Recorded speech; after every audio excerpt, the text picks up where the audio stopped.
Welcome to the Clear Admit MBA Admissions Podcast. I'm your host, Graham Richmond, and in this special episode, we're going to do something that I've wanted to do for a really long time, and that's unpack the various types of MBA offerings that are out there. And it sounds simple, but the landscape is admittedly quite complex. The goal here, from my perspective at least, is to help folks that are considering doing an MBA to have a full understanding of all the different program types, whether it's full-time, part-time, hybrid, online. I mean, there's just so many ways to slice this, even by where people are in their career. Now, to tackle this, I've invited an old friend along. His name is Chris Healey. His title is Head of MBA Marketing and Recruitment at Alliance Manchester Business School in the United Kingdom. So, Chris, welcome to the show. Hi, Graham. Thank you very much for having me. Yeah, it's my pleasure. And I knew I would need help in doing this and that you would be a good person for it. Before we dive in, would you be willing to just take a minute and let our listeners know a little bit about your background and why I kind of feel that you're a great person to help us unpack all this? Yeah, of course. Sounds good to me. So I've been working in business education for probably about 15 years now. And in terms of my role at Alliance Manchester Business School, I look after our full-time MBA program. I have responsibility for some of our partnership MBA. So, for example, we do an online MBA with the Kelley School of Business in Indiana. And then also another part of my responsibility is to do with our global MBA programs, which is part of our professional MBA suite. So our global MBA is probably one of the biggest professional MBA programs in the world, where we recruit about 600 to 700 students every year, where we've got our campuses in Dubai, Hong Kong, Singapore, Shanghai. Mm-hmm. As well as Manchester, of course. Right. So clearly a lot of different program types under your purview, which is sort of why I thought it'd be good to have you come on the show and talk about this stuff. So if we just sort of start at the very beginning, if you'll humor me, we can kind of start with the basics.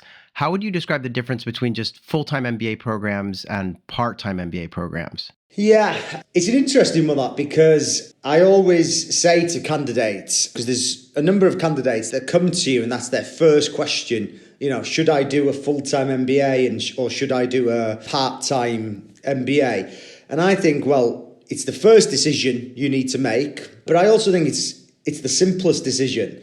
And the reason I say it's the simplest decision, because I think every individual should know in themselves where they're at that point in their life. Because a full-time MBA is a big commitment. It means, often leaving your job and often moving to a new country. It's a big commitment. Yep. And then a part-time type of program is one that will allow you to continue to work in your career. So I think it's, a very simple distinction between both, and one that people should think of. And I personally think it is an easy decision to make, because you know where you stand at that stage in your life. Yeah, that's a good point. So full-time, you're obviously going to be leaving some stuff behind in order to be able to do it. Part-time, yeah, you can continue to work and such. But, we have these two broad categories, but then they're also different, I guess what I would call age or experience targets. So I don't know if you'd be willing, but I wanted you to walk me through each of the following. So you have kind of young professional type program offerings, which I think tend to be full-time, so full-time MBA type stuff, maybe even specialized masters. And then there are programs that I guess I would think of as being sort of for working professionals. And then I also feel like there's maybe another bucket here, and I'll let you decide if I'm getting this right, but the other bucket could be kind of executive type MBA programs, which again, you're working, but maybe a little different than a working professional type MBA. But I don't know if you can walk us through these three sort of flavors so we can understand. Yeah, and I think the way you approach that question is how I think I used to look at the MBA landscape about 10 to 15 years ago, where there was a specific distinction between a full-time student, a working professional, an executive MBA student. Mm-hmm. Whereas now, I really think there's a lot of blurred lines, Graham. And the reason I say that is 10 years ago, someone would send me a copy of their CV and I could look at it within a few minutes and go, this candidate is definitely going to be wanting to do a full-time MBA. And I'd say, nine out of 10 times I'd be right.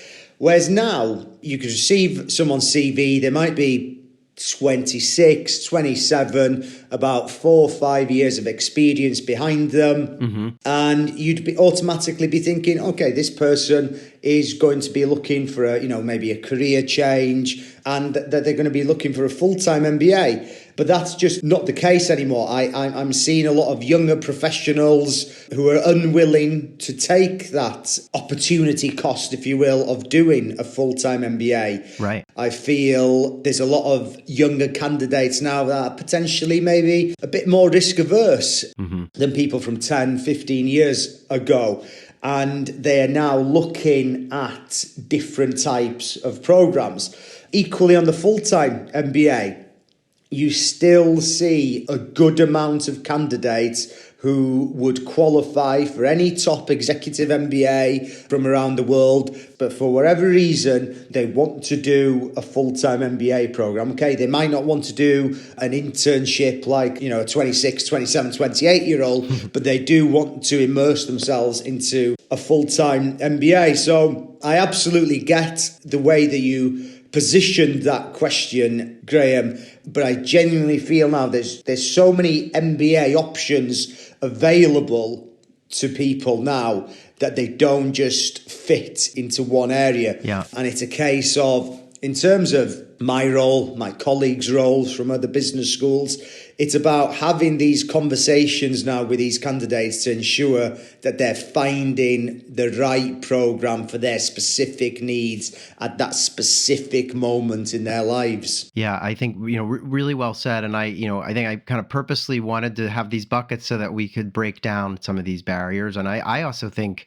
I don't know about you, but I feel like a little bit the pandemic has shaped this too. Like I think that we sort of had an accelerated advancement of, kind of online and people's willingness to say, wow, I can do a lot of stuff, remotely. I don't have to be in person necessarily. And so I guess, that brings me to the next question, which is really about the delivery mechanisms. So we have all these different flavors of program, whether it's, executive, working professional, full-time young professional type MBA programs, but we also have the, different ways that they could be delivered. So I think most people, tuning in are familiar with the idea of going in person on one campus to sort of, to get your experience for the MBA.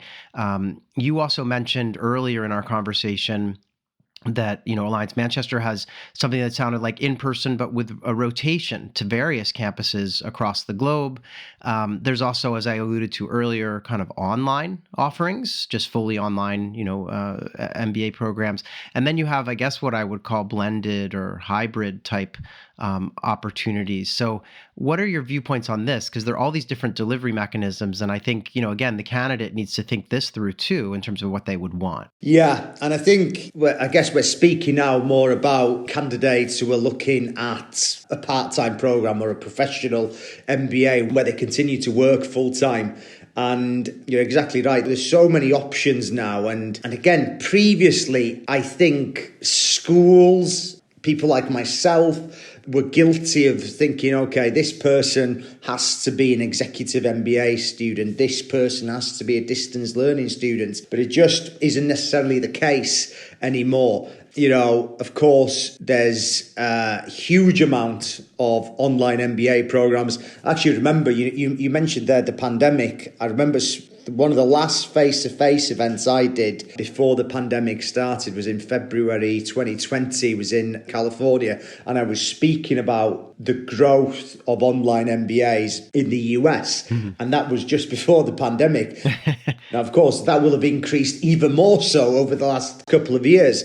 And, an online MBA is a great option for a number of individuals because they don't need to go on campus. They could be doing an online MBA with a US school, and they could be living in, they could be living in Central Asia. They could be living in Africa. They could be living in Europe. It doesn't matter. Yeah. But then, as with most things, there are the positives, but there are also the negatives. What you do miss out on a fully online MBA is the face-to-face element. And then, you've got MBA programs that have in-person teaching. Now, That in-person teaching will vary from program type to program type.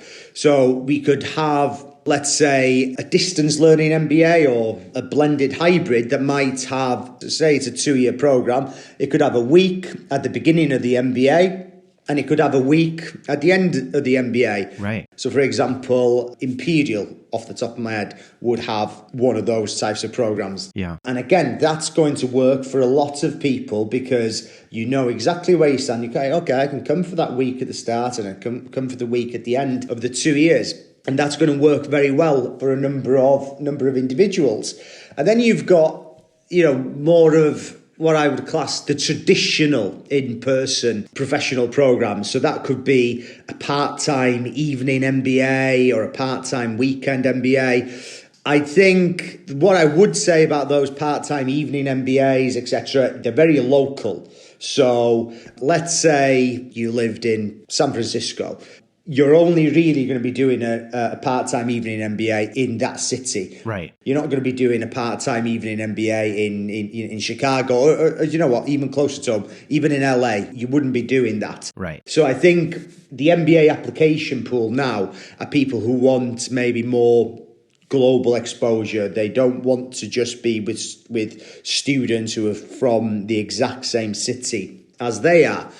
And then, of course, you've got the traditional executive MBA type programs. Now, they usually have anywhere between, so they last between 18 to 24 months, and they've often got, 60, 70, 80, some of the top ones, even 90 days of face-to-face contact. Right. And I say to many candidates, if you're able to commit that amount of time to your MBA and you're able to, from a personal side of things, if your family is okay with you being away for that long and you're able to, executive MBAs, of course, come with a huge fee as well. Right. So if you can tick all those 3 boxes, I'm a big believer that an executive MBA is a great opportunity. The reality, though, is, Graham, how many people can be away for that amount of time from their family or from their office. Right. And that's without thinking of the fees. And then you've got maybe what is a blend of that online and a blend of the executive MBA, where you would be coming on campus, maybe 3-4 times a year in block residential periods. Mm-hmm. So that's the model we have on our Manchester Global MBA. I think that's one of the reasons why our program has grown so much over the years, because it does tick a lot of the boxes from, yes, it's got the online element, yes, it's got the face-to-face element, but it's done in such a way that it's not too time-consuming from a professional or personal point of view. And I think you're going to be seeing the growth of the fully online MBAs. I think you're still seeing now business schools who like this blended model as well, because there's certainly an appetite that students want both elements of the online and in person. Right. And I guess the other thing I was thinking about when you were talking earlier about part-time programs for working professionals, but in market, where they just, they go a couple nights a week or weekends, but they're not likely to be leaving their city. And the truth is that the student body is going to be somewhat homogenous, at least in its geographic distribution, right? So I guess the question I would have for you is, when we talk about these programs like what you're describing, where there is some online, there is some in person, but the in person is more periodic, and it's it's like, oh, come for a week and be on campus. But people are coming from further afield, I would assume. Like, they're not all locals, right? It's really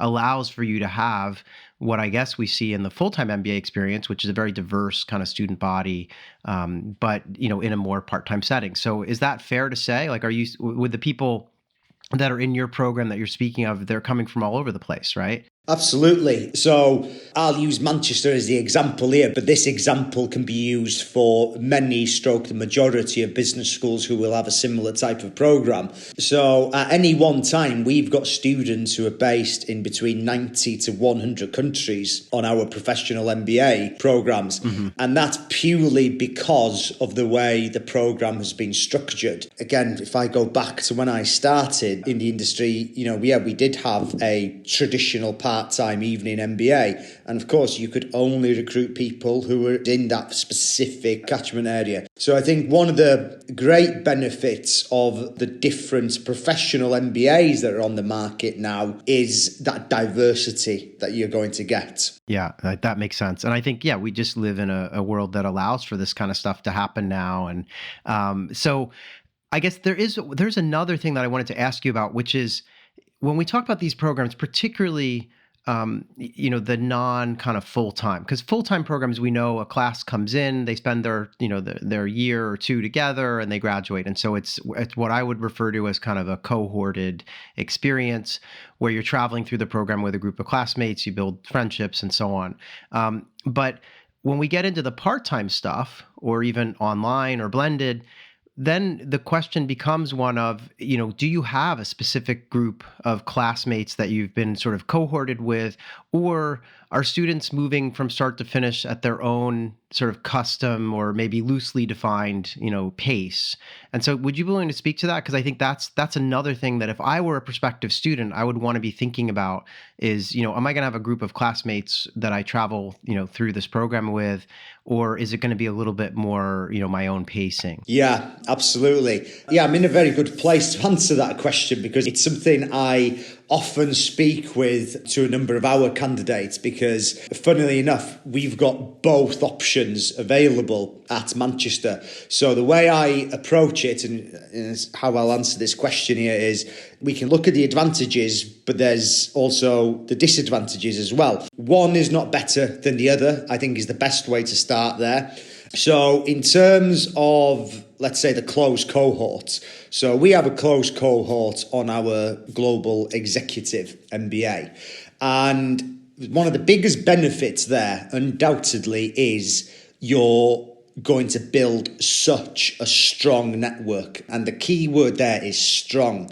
And the reason I say that is because you're taking every single class with the same group of people. So you're going to get to know them extremely well. Right. Of course, with those individuals, because you're going to know everything about them, you're going to form very good friendships, professional connections,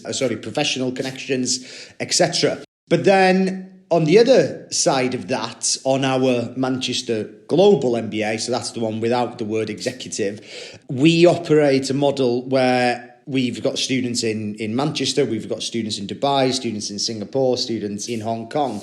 And how that works is you could come on campus and there's 30 people in the classroom. Keyword there is classroom, not in the whole class. Right. So let's say you're on campus in April, there's 30 people in that room. You study the week together, etc., etc. Then you come back in September.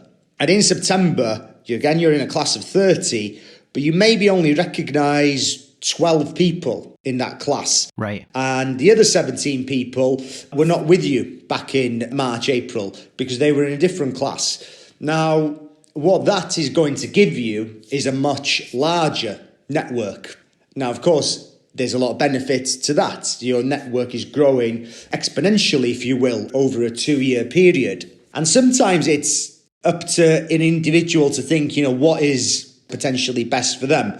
There's advantages in both. I'm sure you'd agree there, Graham. Yeah. And then I think what a lot of schools, including Manchester, would do is with regards to your electives, you spoke about, rotating to various campuses earlier, which I've not really touched on. Now, you see a number of business schools now who have either different campuses or that they've got different partnerships with other business schools. So we were almost one of the pioneers, if you will, in transnational education, because we opened our Hong Kong and Singapore campus back in 1992. So we've been doing it for a number of years. And the benefits of that is, of course, you're not only growing your network, but almost in a in a different country as well. And there's cultural benefits there as well. So that's the other thing to consider. And you would get that through your electives on many MBA programs that are offered around the world. Yeah, and I personally, I like this idea of the way you described it, where you go to school on a given campus, you're on campus and in class, and there are 30 people, and you get to know them, and then you come back several months later, and sure, a handful of the folks in the class, but then there's a whole new group that you don't know, and I guess this sort of exponential, growth of your network with each time that you dip in and out of a campus, you get, this sort of, they're people but then they're added people. So you're kind of growing that network, which is a really interesting way, to think of this. So well put, because I hadn't thought of it in those terms. And I think that's a good way to sort of, when you think about these two options, whether it's cohorted or more of a custom pace. The other thing I wanted to go back to, and I think we've touched on this a little bit, but I want to make sure we really underline it, is the fact that I think there's this misconception out there that the candidates, it's like only candidates who can attend an MBA that's far from home, or something, are the ones going full time, or maybe they're targeting some of the very high ranked EMBA programs where they can just jet in and out once a month. But then everyone else in the pool that's looking at like sort of part time, working professional type programs has to look in their own backyard. And I guess what I feel like I've been hearing from you is maybe that's not as true anymore, given some of these new program offerings. Yeah, definitely. I can talk to you there, again, first-hand experience. So our global MBA, our students were on campus last week. So we've been back delivering face-to-face since April 2021. And when I look at where our students come from, of course we've got a significant amount from the UK, as you would expect with any other UK business school. Equally, if you were speaking to someone who was based in the US, you would expect them to recruit a number of domestic students. So of course that's the case. But also, looking at our class profile, we've got students from a number of different countries across Europe, students from a number of different countries across Africa, from Nigeria to Kenya to South Africa to Zambia. We've got students from South America, and also a number of students from the US and students from Canada, and also to people from Central Asia, from the likes of Azerbaijan, Kazakhstan.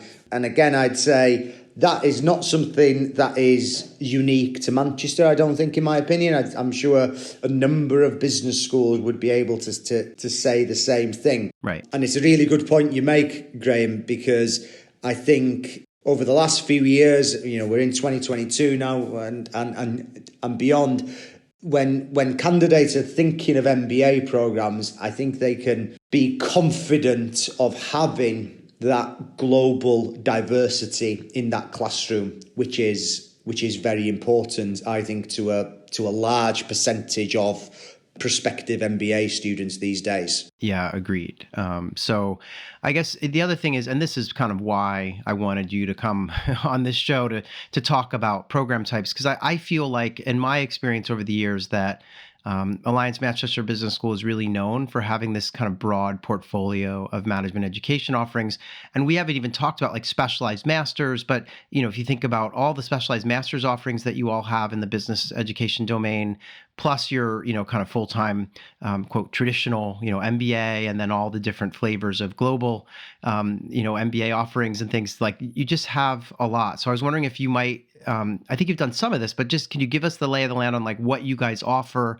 And is there any program in particular that you think our listeners should have on their radar? Yeah, of course. So when it comes down to full-time options, so from specialized masters to our full-time MBA to our PhD program, so we do offer a number of full-time programs at Alliance Manchester Business School. I think we're now seeing a growth in the number of different professional programs that have been offered. Of course, we've had our global MBA since 1992. Mm-hmm.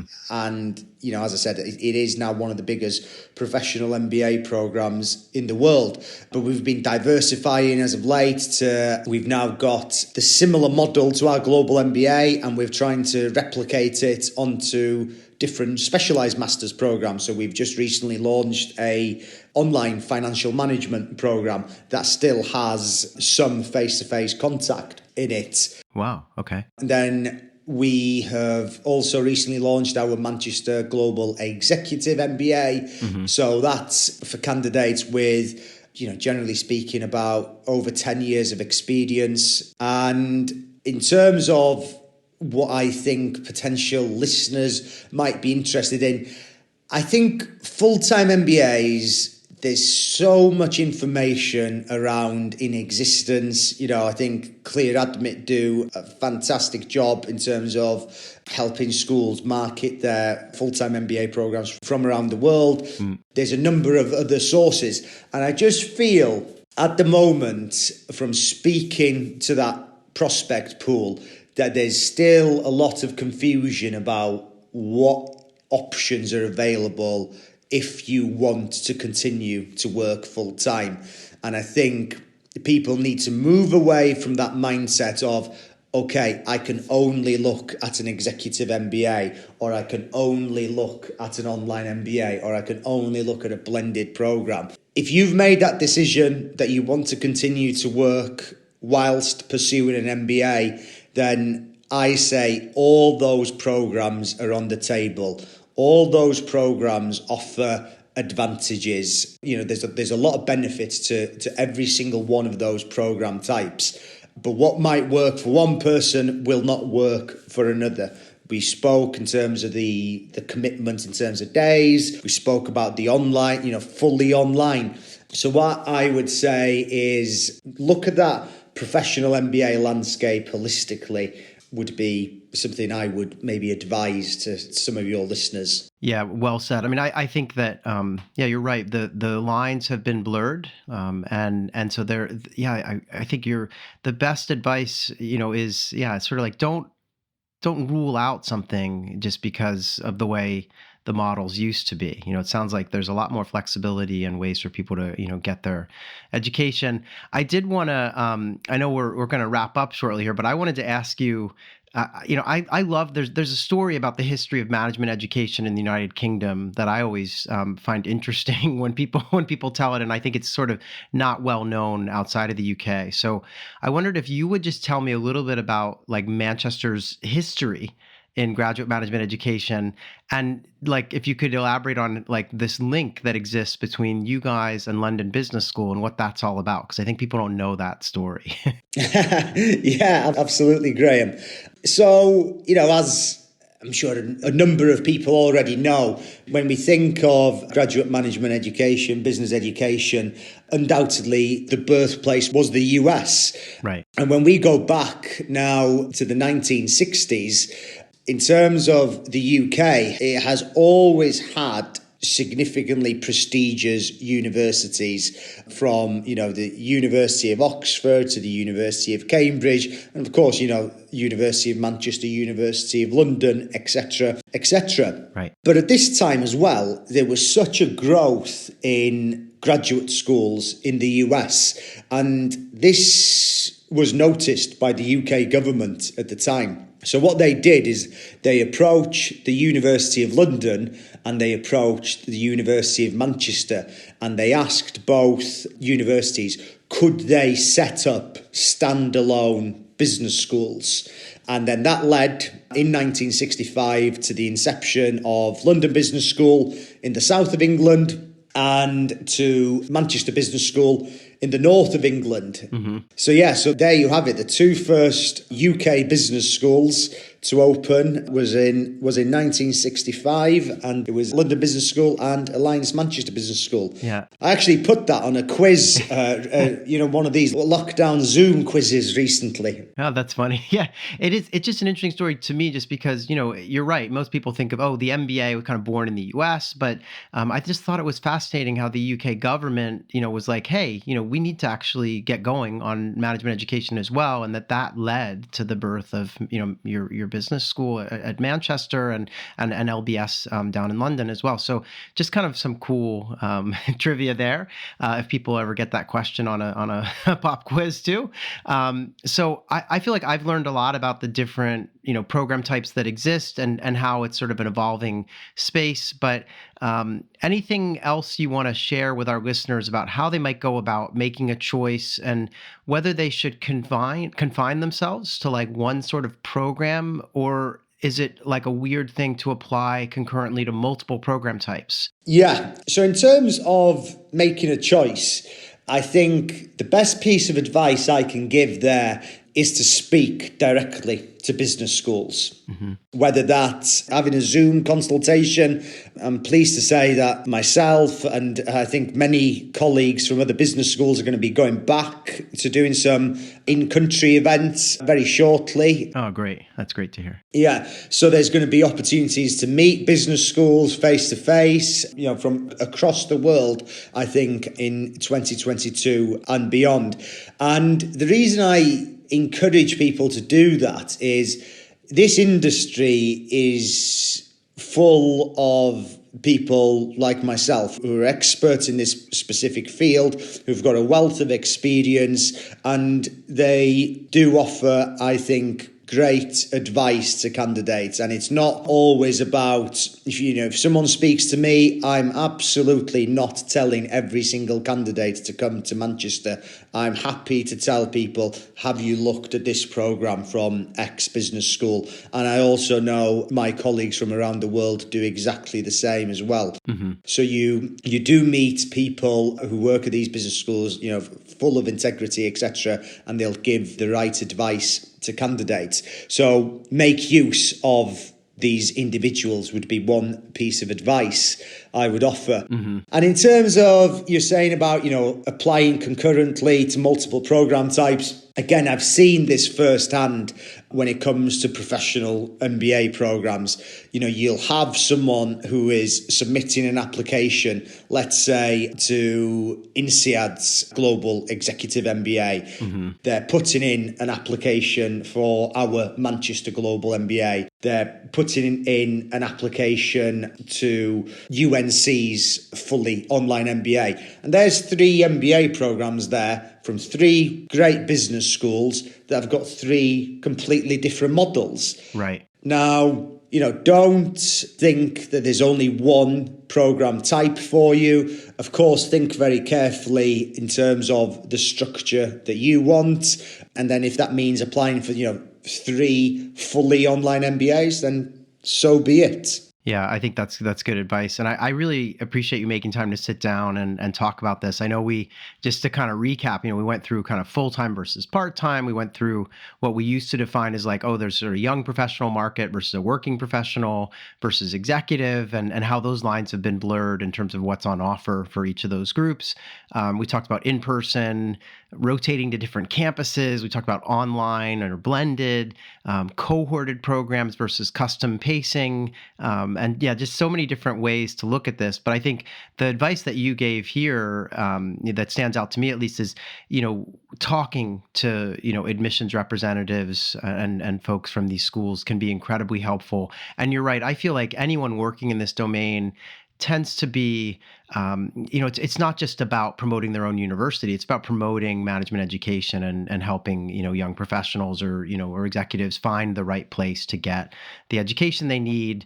And I found that to be true across the board. So yeah, just really good advice. And yeah, really appreciate you making time to chat about this. And yeah, hopefully those tuning in have a little bit of a better sense of, what questions they should be asking themselves. And yeah, but I really appreciate your time on this, Chris. Cheers. Thank you very much, Graham. I've enjoyed it, and I hope the listeners find it useful as well. Yeah, I'm sure that they will. So thanks again for joining us. And everyone, stay tuned. We have more episodes coming of the Clear Admit MBA Admissions podcast, and we will see you soon.